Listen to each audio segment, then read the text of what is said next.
Hello friends, welcome to the new episode of my channel. আমি অরিত্র। এখন এই ভিডিওর মধ্যে আমরা কথা বলবো যে 10 ইয়ার্স অফ তামাশা নিয়ে।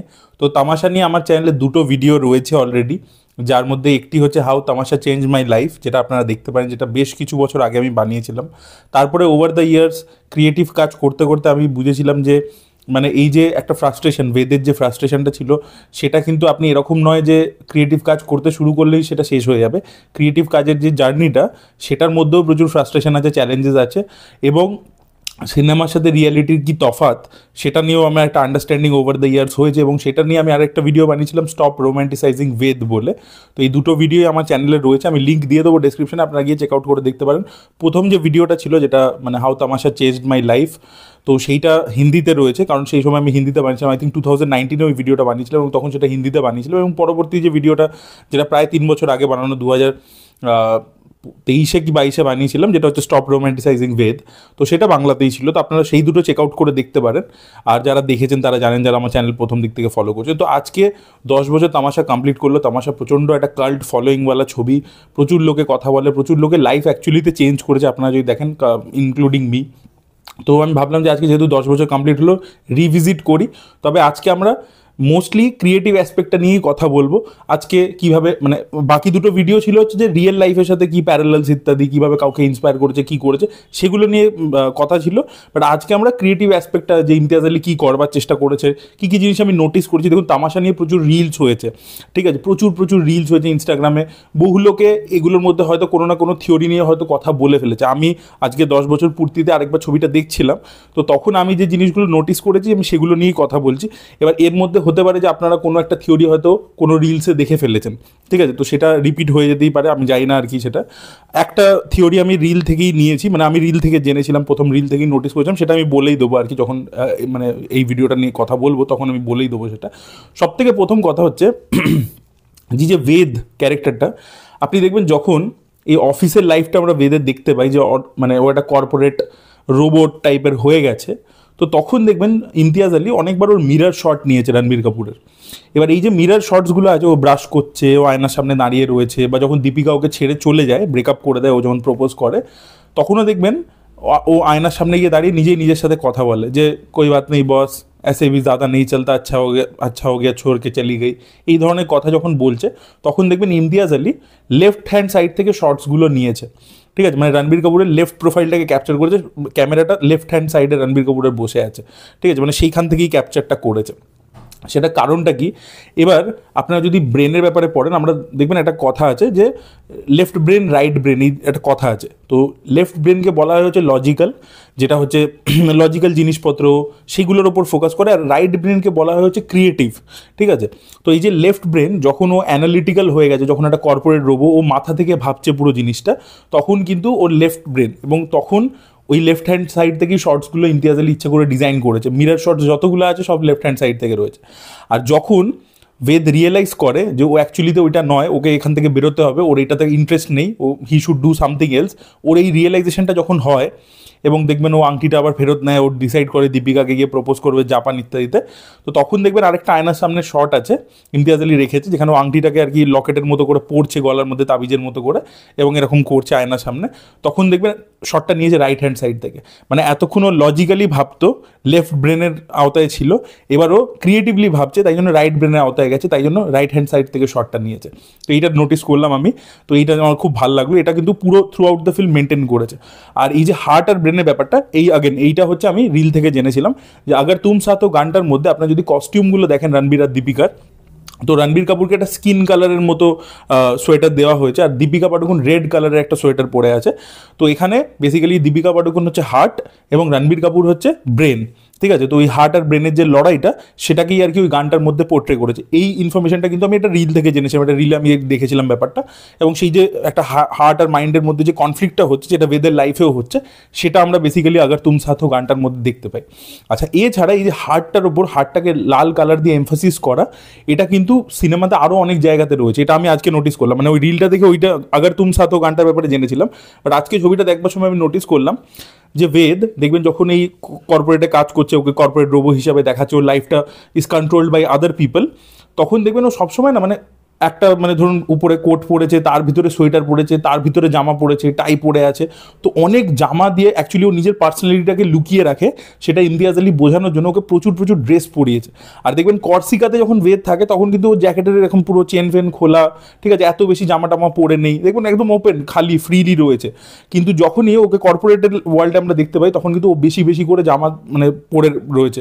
সেটা বেসিক্যালি হচ্ছে ও নিজের এটাকে লুকিয়ে রাখতে চাইছে, নিজের পার্সোনালিটিটাকে লুকিয়ে রাখছে, যেহেতু সেটাকে বেরোতে দিচ্ছে না, সেই কারণে আর কি ওইভাবে দেখিয়েছে।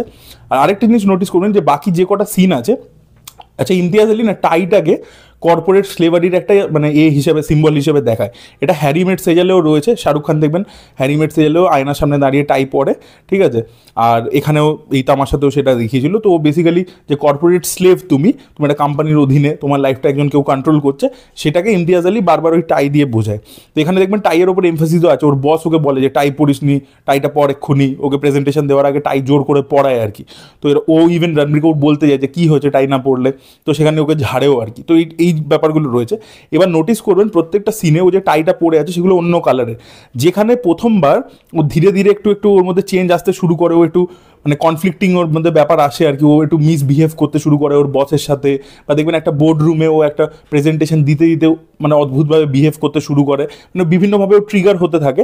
তখন নোটিস করবেন ওর কিন্তু অ্যাকচুয়ালি ও লাল টাই পরে আছে, মানে ওর বসের সামনে যে আউটব্রেকটা আছে না, কে দো কি এ ঝুট হ্যায়, যেটা একটা দারুণ কমেডি সিন, তো ওখানেও দেখবেন ও লাল রঙের টাই পরে আছে।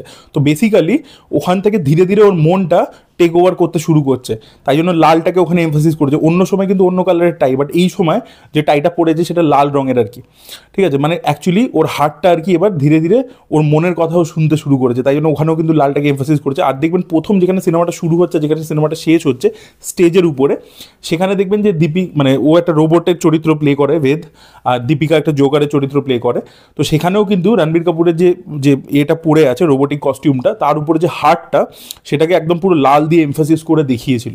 তো এই লাল মানে লালের ওপর ফোকাস করা, সেটা কিন্তু গোটা ছবি জুড়ে ইমতিয়াজ আলী বারবার করেছে আর কি। আরেকটা জিনিস নোটিস করলাম হচ্ছে যে দীপিকা রণবীরকে এই যে খুঁজে বার করে, ঠিক আছে, কর্সিকার পরবর্তীতে, মাঝে তো ওদের আলাদা হয়ে গেছিলো, তো দীপিকা যে খুঁজে বার করে ওকে, তো সেটা বার করে হচ্ছে একটা নভেল থেকে, যেটা হচ্ছে Catch-22। তো এই Catch-22 এটাকে একটা ইডিয়াম হিসেবে ব্যবহার করা হয় এখন, অ্যাকচুয়ালি একটা নভেল এসেছিল সেখান থেকেই আর কি এই টার্মটা এসছে। তো ওই গল্পটা থেকেই আর কি সিচুয়েশনটা এসছে। Catch-22 হচ্ছে এমন একটা সিচুয়েশন, একটা প্যারাডক্সিক্যাল সিচুয়েশন, আপনি না এদিকে যেতে পারবেন না ওইদিকে যেতে পারবেন। মানে ব্যাপারটা হচ্ছে ধরুন আপনি চাকরি পেতে গেলেন, আপনাকে বললো আপনার এক্সপিরিয়েন্স কোথায়, আপনার ওয়ার্ক এক্সপিরিয়েন্স না থাকলে আপনাকে চাকরি দেবো না, ঠিক আছে। কিন্তু আপনি যদি চাকরি না পান তাহলে আপনার ওয়ার্ক এক্সপিরিয়েন্স হবে কী করে, আর যদি ওয়ার্ক এক্সপিরিয়েন্স না হয় তাহলে আপনি চাকরি পাচ্ছেন না। তো ব্যাপারটা এরকম আর কি। বা ধরুন আপনি একটা গাড়ি লক হয়ে গেছে, ঠিক আছে, আপনি চাবি লাগবে খুলতে, কিন্তু চাবিটা গাড়ির ভিতরেই আছে, ঠিক আছে। তো মানে চাবি গাড়ির ভিতরে আছে আর গাড়িটা খুলতে গেলেও চাবিটাই লাগবে, মানে এরকম একটা সিচুয়েশন আর কি, যেটা কোনো দিকেই আপনি যেতে পারছেন না। তো সেটাকেই Catch-22 বলা হয়, এটা ওই নভেল থেকেই টার্মিনোলজিটা এসছে।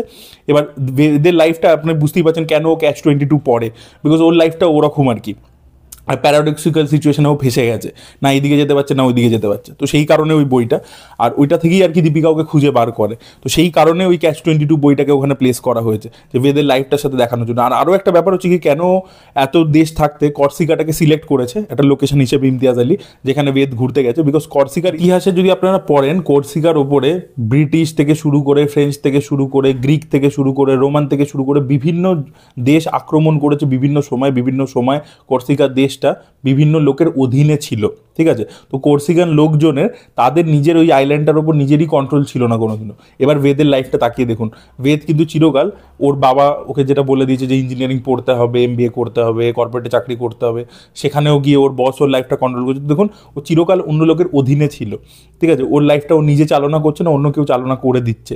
তো সেমভাবে ওই জন্যই কর্সিকার সাথে আর কি বেদের লাইফটার কোথাও গিয়ে একটা সিমিলারিটি রয়েছে, যে বেদেরও নিজস্ব কন্ট্রোল নেই লাইফের ওপর, কর্সিকারও দেশটারও নিজস্ব লাইফের ওপর কন্ট্রোল নেই, মানে নিজের আর কি ইতিহাসের ওপর, নিজের কালচারের ওপর কন্ট্রোল নেই, বিভিন্ন ফরেন পাওয়ার্সরা এসে তাকে চালনা করে গেছে।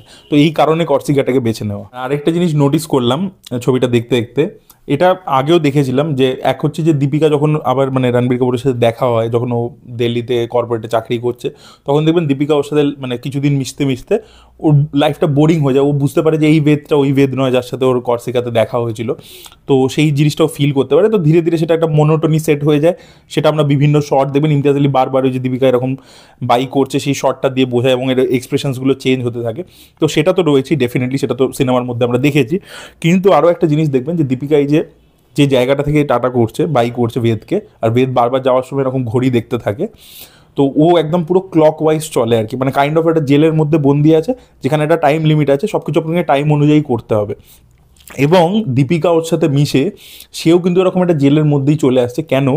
এই শটটার মধ্যে আপনারা যদি নোটিস করবেন যে দীপিকা যেখানে দাঁড়িয়ে এরকম টাটা করছে বাই করছে, ওটার সামনে এরকম কিছু কিছু আছে, তো ওটার একটা ক্লোজ আপ নিয়েছে ইমতিয়াজ আলী, মানে ওরকম সামনে কিছু ওই যে জানলাতে এ রৌদ্র এলে আর কি যেভাবে আটকে দেয় না, ওগুলোকে আটকে দেয়।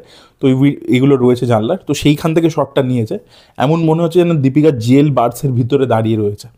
তো বেসিক্যালি তারার যে ক্যারেক্টারটা বেদের সাথে মিশে অ্যাকচুয়ালি নিজেও সেই জেলটারই পার্ট হয়ে যাচ্ছে, মানে বেদ যে জেলটার পার্ট যেটা ওর মনের মধ্যেই রয়েছে, যেটার সাথে ও কনফ্লিক্টে লড়ছে, তো সেটার পার্ট তারাও হয়ে যাচ্ছে, মানে তারার লাইফে ওই সেম মনোটনি সেট হয়ে যাচ্ছে বেদের সাথে মিশে মিশে। তো তাই জন্যই আর কি ওর সাথে ব্রেকআপ করে দেয়, চলে যায়, তখন মানে ওর ধীরে ধীরে চেঞ্জ আসতে শুরু করে। তো সেই সব জিনিসপত্রগুলো আমরা দেখতে পাই। তো এটাও আর কি একটা ভিজুয়াল জিনিস যেটা নোটিস করলাম এইবারে দেখে, যেটা আগে নোটিস করিনি। তো ইমতিয়াজ আলী খুব ভাবনা চিন্তা করে ছবিটাকে বানিয়েছিল। 2015 সালে বক্স অফিসে চলেনি ছবিটা, বাট ওভার দ্য ইয়ার্স একটা কাল্ট স্টেটাস পেয়েছে, প্রচুর লোকে দেখেছে, প্রচুর লোকে কথা বলে, প্রচুর রিলস ইত্যাদি হয়েছে, আমি যেটা আগেও বললাম, প্রচুর ডিকোডিং ভিডিওস হয়েছে, প্রচুর লোকে ইভেন একটা আমার মনে হয় ইভেন্ট হয়েছে, আমি যে রিলটা দেখেছি বললাম না, সেই রিলটা যে করছিল সে একটা মনে হয় এরকম ফ্যান ফেস্ট টাইপের করেছিল যেখানে ইমতিয়াজ আলী নিজেও এসেছিল। তো আমি ভদ্রলোকের নাম জানি না, তো সেও করেছিল, তার ভিডিও ইউটিউবে রয়েছে। তো উনিও বলেন আর কি যে ওনার লাইফ চেঞ্জ হয়ে গেছে তামাশা দেখে। তো এরকম প্রচুর মানুষের লাইফ এফেক্ট করেছে, but it's a creatively very মানে well made, craft wise very well made film. আর পারফরমেন্সের কথা তো বলতেই হবে, রণবীর কাপুর দীপিকা পাডুকোন আউটস্ট্যান্ডিং পারফরমেন্স। তো আপনারা এই জিনিসগুলো নোটিস করেছেন কিনা ছবিটার মধ্যে, আপনারা 10 বছর পরে রিভিজিট করে দেখলেন কিনা, আপনারা ছবিটা আপনাদের সাথে কী মেমোরিজ জড়িয়ে রয়েছে, সব কিছু অবশ্যই কমেন্টে লিখে জানাবেন। এই ভিডিওটা ভালো লেগে থাকলে লাইক করুন, শেয়ার করুন, চ্যানেলকে সাবস্ক্রাইব করতে ভুলবেন না। Bye bye.